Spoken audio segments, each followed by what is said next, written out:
नमस्कार, डिजिटल आदिवासी पोर्टलवर पुन्हा ॲपल स्वागत आहे. पाहूया आजच्या बातम्या. नंदुरबार जिल्ह्याचे पालकमंत्री माणिकराव कोकाटे यांनी न्यायालयीन आदेशामुळे मंत्रिपदाचा राजीनामा दिला असून त्यामुळे नंदुरबार जिल्ह्याचे पालकमंत्रीपदही आता रिक्त झाले आहे. कोकाटे यांच्याकडील मंत्रालयीन खात्याचा कारभार उपमुख्यमंत्री अजित पवार यांच्याकडे सोपविण्यात आल्याने जिल्ह्याचे पालकमंत्रीपदही त्यांच्याचकडे जाईल का, याबाबत चर्चा सुरू झाली आहे. जर पालकमंत्रीपद अजित पवार यांच्याकडे गेल्यास नंदुरबारचाही गडचिरोली जिल्ह्याप्रमाणे विकासाला गती मिळणार आहे. शहादा येथे बँकेची 35 लाखांची रक्कम चोरी प्रकरणी तपास थंडावला आहे. पोलिसांना अद्याप काहीही धागेदोरे मिळाले नसल्याचे स्पष्ट झाले आहे. एवढी मोठी चोरी होऊन चोरटे सही सलामत पसार झाल्याने पोलिसांपुढे ते मोठे आव्हान उभे टाकले आहे. त्यामुळे पोलिसांच्या कार्यक्षमतेवर देखील प्रश्नचिन्ह निर्माण झाले आहे. शहादा पोलीस आणि LCBचे पथके ठिकठिकाणी रवाना करण्यात आली असून काहीही सुगावा मिळालेला नाही. नंदुरबार शहरातील लोकमान्य कॉलनी परिसरातील घरातून चोरट्याने मोबाईल चोरून नेल्याची घटना घडली.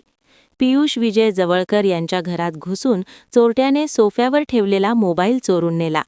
याबाबत त्यांनी शहर पोलीस ठाण्यात फिर्याद दिली असून चोरीचा गुन्हा दाखल झाला आहे. तपास हवालदार महाले करत आहेत. नंदुरबार जिल्ह्यातील केळी उत्पादक शेतकऱ्यांना मोठा दिलासा मिळाला असून हवामान आधारित फळबाग पीक विमा योजना 2024-25 अंतर्गत 33 कोटी रुपयांची नुकसान भरपाई शेतकऱ्यांच्या खात्यावर जमा होण्यास सुरुवात झाली आहे. या योजनेअंतर्गत नंदुरबार जिल्ह्यातील सुमारे 3000 केळी उत्पादक शेतकऱ्यांनी सहभाग नोंदविला होता. अक्कलकुवा येथील जामिया इस्लामिया इशातुल उलूम ट्रस्टमधील गैरप्रकार, विदेशातून येणारा पैसा आणि आदिवासींच्या जमिनी हडप केल्याचा आरोपाचा सखोल तपास करावा. अनधिकृत बळकावलेल्या जमिनी मूळ मालकांना परत कराव्या व या संस्थेवर शासनाने प्रशासक नेमावा, अशी मागणी भाजपचे महामंत्री विजय चौधरी यांनी पत्रकार परिषदेत केली. शेतीच्या बांधाच्या वादातून व जमावाने एकास कुन्हाड लाठ्याकाठ्यांनी बेदम मारहाण केल्याची घटना अक्कलकुवा तालुक्यातील मिराबारी येथे घडली. या प्रकरणी जमावाविरुद्ध अक्कलकुवा पोलिसात गुन्हा दाखल करण्यात आला आहे. नवापूर तालुक्यातून एक 15 वर्षीय मुलगा बेपत्ता झाला. या प्रकरणी विसरवाडी पोलीस ठाण्यात पळवून नेल्याप्रकरणी गुन्हा दाखल करण्यात आला आहे. आमदार आमशा पाडवी यांनी व त्यांच्या कुटुंबियांनी घरकुलांचे लाभ घेताना खोटे प्रतिज्ञापत्र सादर केल्याप्रकरणी कारवाई करावी, अशी मागणी भाजपच्या पदाधिकाऱ्यांनी जिल्हा परिषदेचे मुख्य कार्यकारी अधिकारी यांना दिलेल्या निवेदनात केली आहे. घरासमोर उभा राहून शिवीगाळ करणाऱ्याला जाब विचारल्याच्या कारणातून महिलेवर धारदार शस्त्राने वार करून जखम केल्याची घटना धडगाव तालुक्यातील मांडवीचा पाटीलपाडा येथे घडली. धडगाव पोलिसांत गुन्हा दाखल करण्यात आला आहे. अल्पवयीन मुलीचे लग्न केल्याचे बिंग तिच्या प्रसूतीच्या वेळी फुटल्याचा प्रकार घडला. याबाबत सोलापूर जिल्ह्यातील करमाळा येथे गुन्हा दाखल झाल्यानंतर तो अक्कलकुवा पोलिसात वर्ग करण्यात आला आहे. या प्रकरणी मुलीची आई व पतीविरुद्ध गुन्हा दाखल करण्यात आला आहे. शहादा तालुक्यातील प्रकाशा येथे माकडाने उच्छाद मांडला आहे. कधी शाळेत, कधी शाळेच्या मैदानावर तर कधी गावातील व्यापाऱ्यांच्या दुकानात घुसून माकडाने उच्छाद मांडल्याने सर्वच जण त्रस्त झाले आहेत. वनविभागाने या माकडाचा बंदोबस्त करावा, अशी मागणी होत आहे. साक्री तालुक्यातील शेवाळी परिसरात बिबट्याच्या वावरामुळे शेतकरी वर्गात मोठी घबराट पसरली आहे.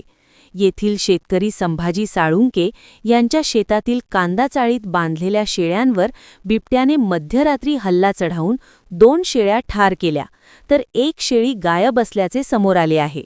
मिळालेल्या माहितीनुसार संभाजी साळुंके यांनी आपल्या शेळ्या नेहमीप्रमाणे शेतातील कांदा चाळीत बांधल्या होत्या. रात्री 2 वाजेच्या सुमारास दबा धरून बसलेल्या बिबट्याने अचानक हल्ला केला.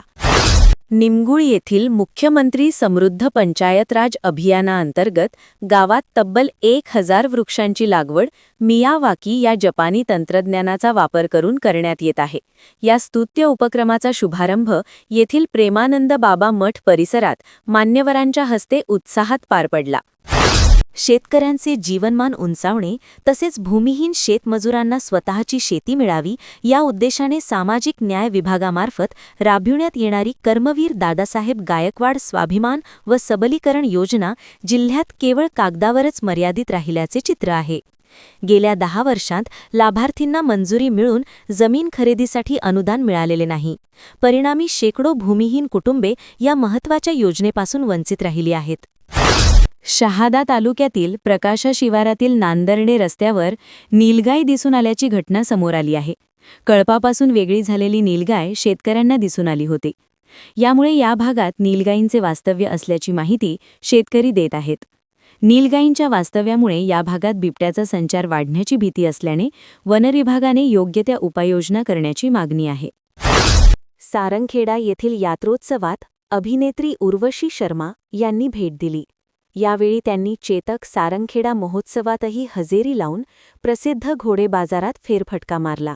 यावेळी चेतक फेस्टिवल समितीचे अध्यक्ष जयपाल सिंग रावल यांनी उर्वशी शर्मा यांचे स्वागत केले.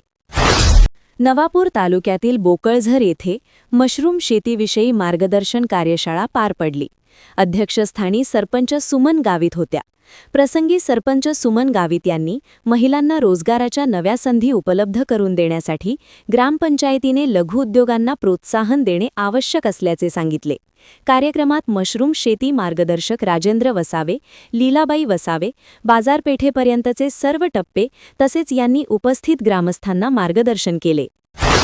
शेती व्यवसायात मशागत ते काढणीपर्यंत प्रत्येक टप्प्यावर खर्च वाढत असताना आता कीटकनाशके व इतर कृषी औषधांच्या वाढत्या किमतींमुळे शेतकऱ्यांचे आर्थिक गणित बिघडले आहे. गेल्या 5 वर्षात पिकांवरील कीटकनाशके, बुरशीनाशके तसेच तणनाशकांच्या खर्चात लक्षणीय वाढ झाली असून त्याचा थेट परिणाम शेतकऱ्यांच्या आर्थिक नियोजनावर होत आहे. तळोदा येथील कन्या विद्यालयात गुरुवारी तळोदा तालुकास्तरीय विज्ञान प्रदर्शनाचे प्रमुख अतिथींच्या उपस्थितीत उद्घाटन करण्यात आले. या 2 दिवसीय प्रदर्शनात 57 उपकरणे मांडण्यात आली आहेत. दरम्यान या प्रदर्शनाचा समारोप तहसीलदार दीपक धिवरे यांच्या उपस्थितीत शुक्रवारी होणार आहे.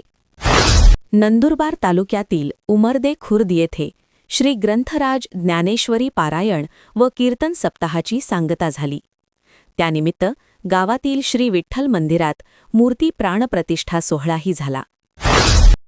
अशाच नवनवीन बातमीसाठी आपल्या YouTube चॅनल डिजिटल आदिवासी पोर्टलला सबस्क्राईब करून घ्या.